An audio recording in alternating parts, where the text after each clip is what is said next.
ये साल 71वां सहकारिता दिवस सप्ताह मतलब पूरा वीक चलेगा और इसका थीम है विकसित भारत। विकसित भारत में के लिए सहकारिता की भूमिका। इसमें ज्यादा से ज्यादा क्या भूमिका हो सहकारिता की, ये इसका आज की इस सप्ताह का थीम है। आज इसकी शुरुआत हुई है। मैं सभी साथियों का, जिसमें हमारे डिफरेंट हेड्स के चेयरमैन हैं, एफिड के, हमारे डेयरी फेड के, हमारे हरको के और हमारे लैंड मॉर्गेज के सभी चेयरमैनों का और सभी ऑफिसर साहिबान, जैसे हमारे आरसीएस है, राजेश जोगपाल जी हैं, शुगर फेड के एमडी हैं, हरको के एमडी हैं और हमारे बीटा मतलब डेयरी फेड के एमडी हैं, सभी का जितने भी ऑफिसर साहिबान और जो प्रशासन के और लोग अधिकारी जुड़े हैं, जिनकी मेहनत से आज का ये प्रोग्राम हुआ, उन सब का मैं तहे दिल से धन्यवाद देता हूँ। और जो ये सहकारिता का जो सपना है, सहकारिता जो विभाग बना, ये सोच थी हमारे परम आदरणीय वल्लभ भाई पटेल जी।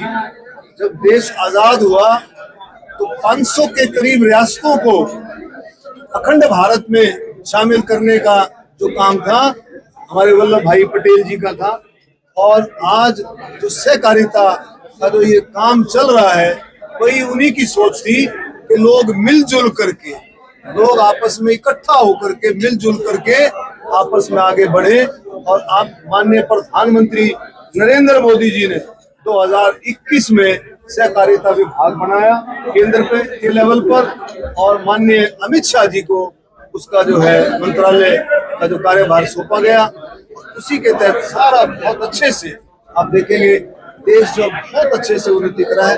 हरियाणा के अंदर लगभग 33,000 कोऑपरेटिव सोसाइटीज है सहकारिता विभाग के जो है, और 55 लगभग 50 से 55 यानी कि 53-54 लाख के करीब लोग इससे जुड़े हुए हैं। हमारी महिलाएं, बुजुर्ग और नौजवान साथी इसमें जुड़े हुए हैं। तो मैं आज इस मौके पर सबको शुभकामनाएं देता हूं।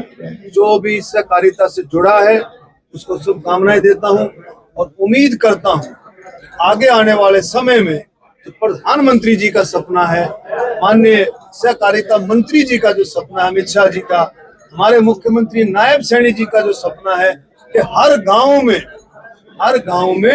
कोऑपरेटिव सोसाइटीज हो, हर गांव पैक्स से जुड़े। तो ये सपना जो है, इसमें सबकी भूमिका रहेगी। इसको हम किस तरह से साकार करें।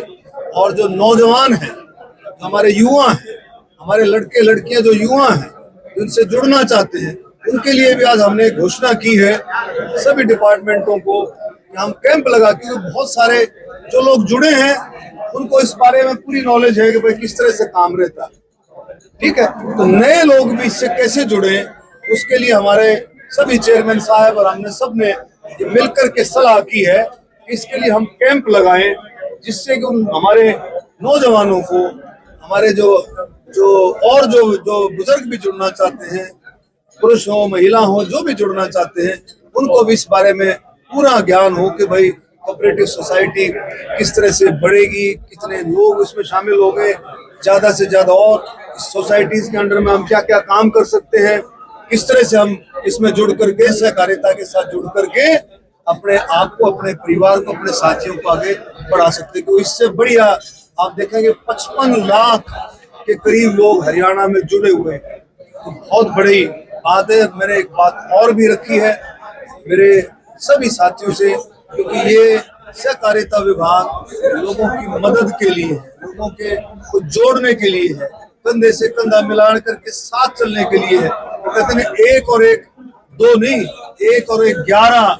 ये सहकारिता विभाग का जो है ये सपना है कि 1 और 1 मिल करके, खड़े होकर के, मिलजुल करके 11 गुनी ताकत के साथ काम करे। एक ऐसा सपना सहकारिता विभाग का रहता है। और सभी हेड्स जो है बहुत अच्छे से काम कर रहे हैं और मुझे पूरी उम्मीद है आने वाले समय में हरियाणा में सहकारिता विभाग हमारे नायब सैनी जी के नेतृत्व में, मोदी जी के नेतृत्व में, अमित शाह जी के नेतृत्व में और ऊंचाइयों पर जाएगा, ऐसा मैं समझता हूं। देखिए, पहली बात तो एक बात है, शुगर मिल का जो जुड़ाव है किसानों के साथ।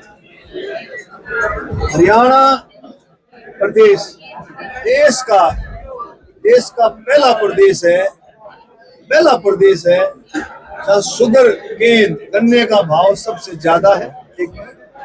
और मेरा ख्याल एक भी किसान की कोई पेमेंट बाकी नहीं है। 400 रुपए का भाव है, कहीं देश में नहीं है।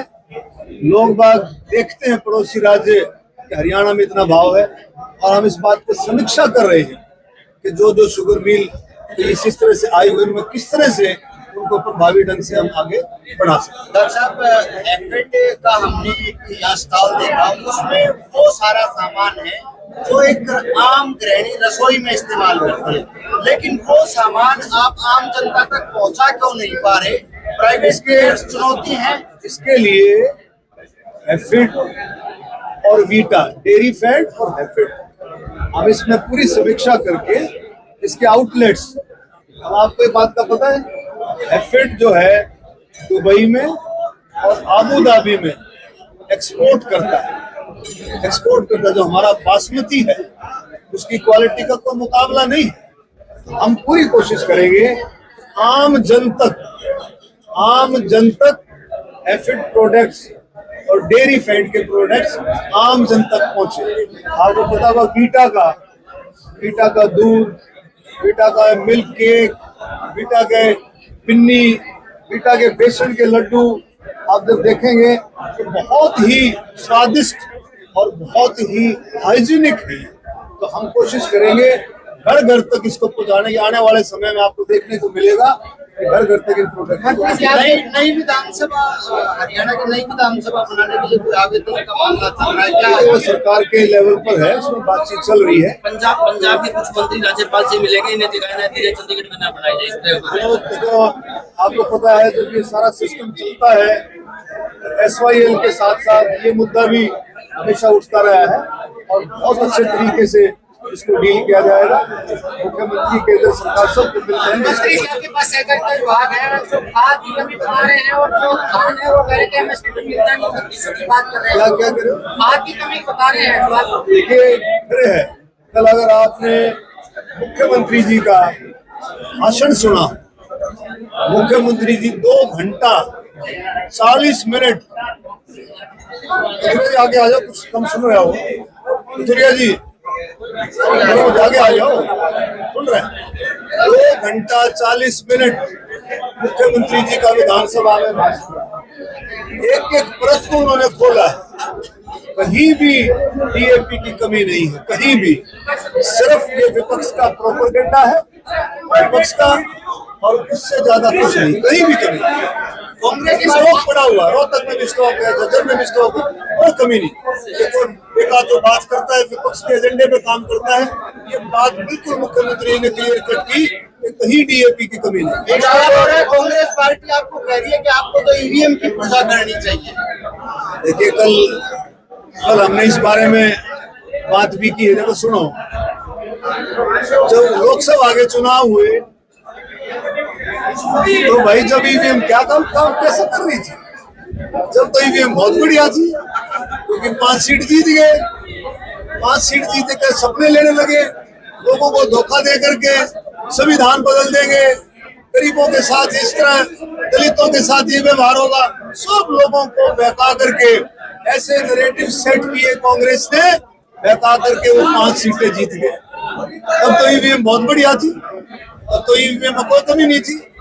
अब जो EVM ठीक नहीं लगती, कोई भी पूरे देश में आप देखेंगे, अगर EVM में गड़बड़ी होती, हुड्डा भी कैसे जीतता था? भूपेंद्र हुड्डा कैसे जीतता अगर EVM में गड़बड़ी होती? अशोक अरोड़ा जी कैसे जीतते? दंगे वाला लड़का कैसे जीता? कहीं कोई कमी नहीं है, बिल्कुल साफ सुथरा ईमानदारी के साथ चुनाव होता है। ये सिर्फ लोगों को बहकाने की बात है, ये सदमे में है क्योंकि इन्होंने नैरेटिव सेट कर लिया था झूठ बोल बोल करके। आपको एक बात का पता है, इनके कम से कम हजारों ऐसे लोग, पहले कहते थे ना गुलाबी गैंग, पहले गुलाबी गैंग कहते थे, अब इसको कहते हैं किलकारी गैंग। किलकारी गैंग क्या है?